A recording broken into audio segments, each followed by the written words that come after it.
Olá pessoal, tudo bem com vocês? Mais uma videoaula.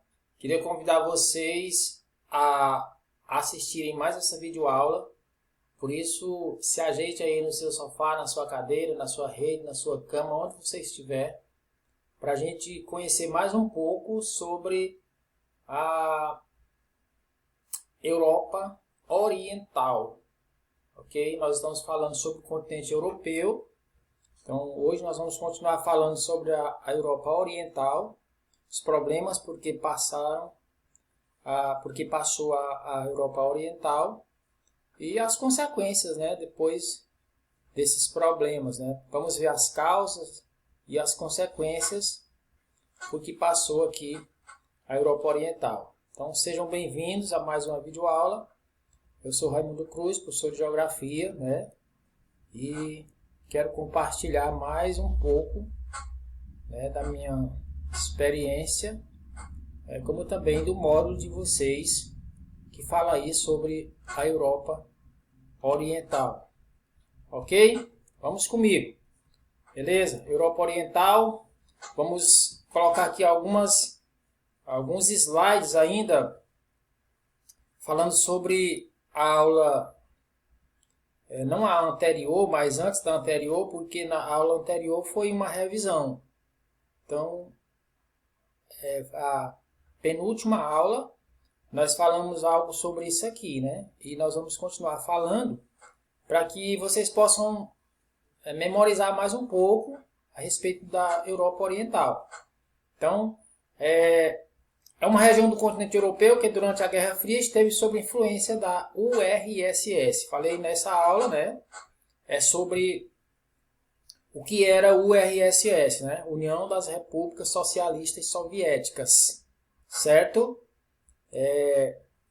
Também foi palco do colapso, né, do socialismo, a Europa Oriental, levando à fragmentação dessa URSS. Por volta aí de 1990, 1991, na década de 90, ok? E também, pessoal, foi resultando na independência de vários países que compõem a região atualmente, ok?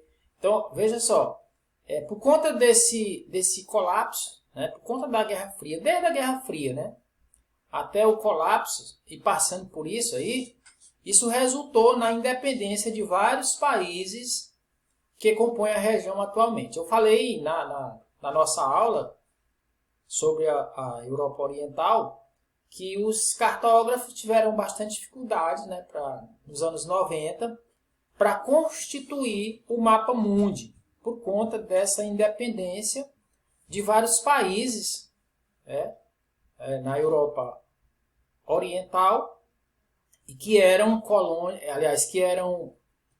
repúblicas sob o domínio da URSS e que passaram a ser países independentes. Né? Será assunto de uma das nossas próximas videoaulas, essa questão da CEI, né?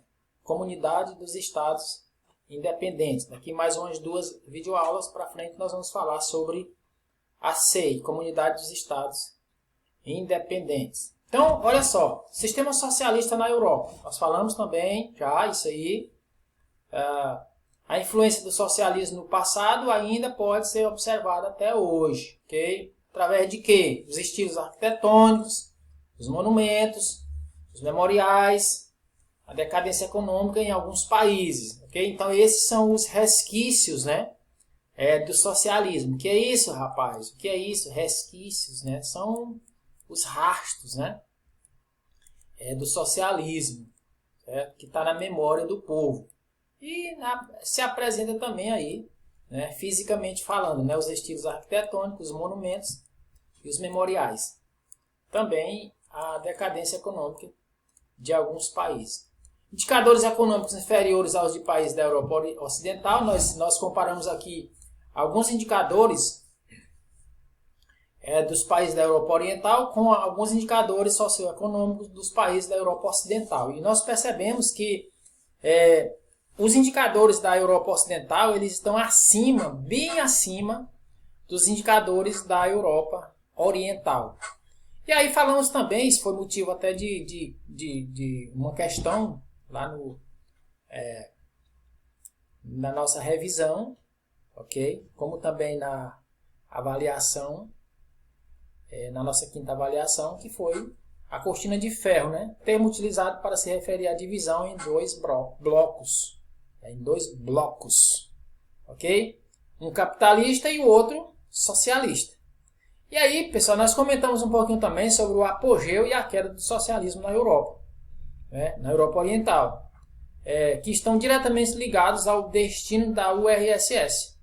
Desde sua formação em 1922, foi a formação da URSS, até a sua queda no início da década de 1990. Então, assim, ó, esse espaço aí ele só foi interrompido pela Segunda Guerra Mundial, né? Desde 1939, não sei se está no próximo slide, mas se não tiver, já estou adiantando aqui, que esse período aí da Segunda Guerra Mundial, 1939 a 1945, esse espaço aí foi interrompido, né? Por esse apogeu aí do socialismo na Europa Oriental. Colapso soviético.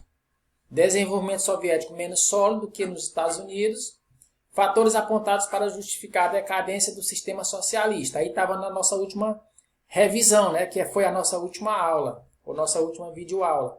Baixa produtividade. Isso aí, pessoal, são esses fatores aí, são os fatores apontados para justificar a decadência, né? Ou a queda, ou digamos assim, o fim, né? Do socialismo e também o fim da URSS. Beleza? Baixa produtividade agrícola, gastos excessivos com a corrida armamentista. Nessa época aí, todos os países queriam se proteger, né? Se armando, construindo, sei lá, um arsenal, né, de guerra, ou arsenais de guerras. E daí eles gastavam parte do seu PIB, grande parte do seu PIB, com esse preparo militar. Daí porque os gastos excessivos com a corrida armamentista. Todo mundo queria se armar e daí gastavam parte do seu dinheiro, o PIB, né, que deveria ser gasto na educação, era gasto com armas, né, na corrida armamentista. Parque industrial pouco diversificado, né, e incapacidade no atendimento da população. Inclusive, no suprimento de alimentos. Né? Vocês sabem que o socialismo era tido como uma doutrina ou um partido ou sei lá, algo que você tinha como regra principal a igualdade das pessoas, certo? O objetivo principal do socialismo era a igualdade das pessoas. Só que, né, dentro dessa igualdade começou a ocorrer a desigualdade, né? Pessoas com privilégios, né? Nós vimos aí um texto, né, no módulo de vocês falando sobre os privilégios, né, de algumas pessoas dentro do socialismo. E esses privilégios tornaram o socialismo desigual. O que era para ser igualdade para todos, passou a ter aí uma desigualdade. Beleza? Vamos para frente. As reformas econômicas. Nós falamos bem no finalzinho da nossa penúltima aula de dois homens, né?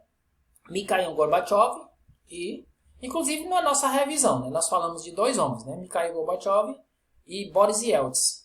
Lembram? Mikhail Gorbachev e Boris Yeltsin. Esses dois homens, eles foram de grande importância.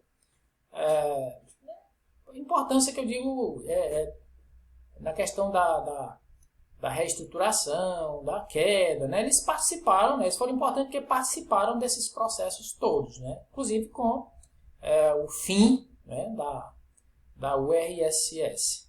Beleza? Então, as reformas econômicas. Essas duas reformas econômicas, elas foram patrocinadas, vamos dizer assim, por Mikhail Gorbachev, que era o primeiro-ministro da época, no que diz respeito à URSS.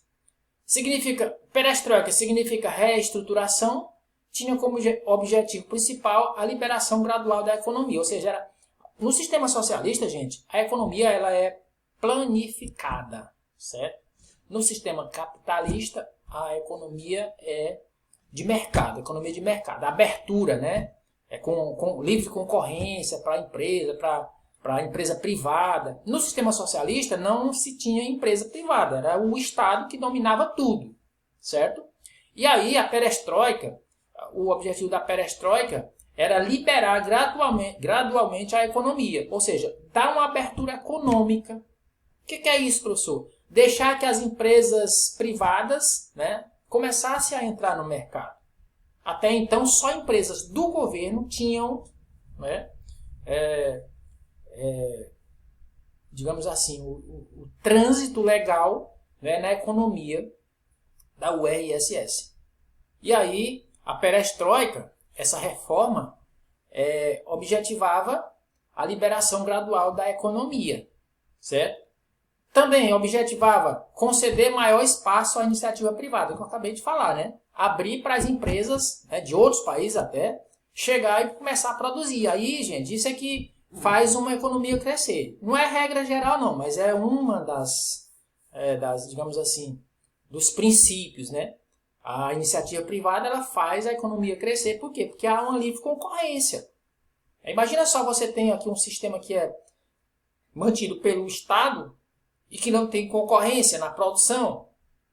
Ele faz o tanto que ele quer, ele bota o preço que ele quer. E quando se tem a iniciativa privada, você tem, como eu disse, não é regra geral não, mas existe algumas questões aqui que quando existe a participação da iniciativa privada, você tem a primeira coisa, a livre concorrência, né? Hoje no sistema capitalista que nós vivemos, nós temos essa livre concorrência. Você compra onde você quer, né? Por quê? Porque há uma livre concorrência entre os produtos que estão sendo fabricados e também para você comprar. Outra reforma, a Glasnost, né? Significa transparência. Tinha como objetivo principal conceder à população maior liberdade de expressão e participação política. Gente, eram coisas boas que estavam sendo colocadas aqui. Mas só o que aconteceu? Essas reformas não alcançaram seus objetivos, aumentando, portanto, a crise do modelo socialista na União das Repúblicas Socialistas Soviéticas. Que aí, por volta de 1991, Boris Yeltsin, eu falei de dois homens, né? Mikhail Gorbachev, que foi o autor daquelas duas reformas ali, que nós já passamos no slide anterior, e Boris Yeltsin, outro importante político soviético, em reunião com os presidentes da Ucrânia e de Belarus, declara o fim da URSS em 1991. E aí, com a fragmentação da URSS, resultou a independência de vários países, ok? Alguns dos quais se uniram em um bloco econômico, que nós denominamos aqui de CEI, Comunidade dos Estados Independentes, e que vai ser, digamos assim, motivo de estudos, né, pelo menos de 2 videoaulas, nos próximos dias, né? Nós vamos falar da CEI, que é a Comunidade dos Estados Independentes. E quando eu estiver falando da CEI, eu espero que vocês lembrem que a CEI, a Comunidade dos Estados Independentes, são exatamente os países que saíram do controle da URSS, certo? Que eram repúblicas, e passaram a ser países independentes. Daí porque os cartógrafos, eu falei lá há pouco, os cartógrafos tiveram muitas dificuldades, porque esses países eles eram repúblicas sob o domínio da URSS. E agora eles são países independentes.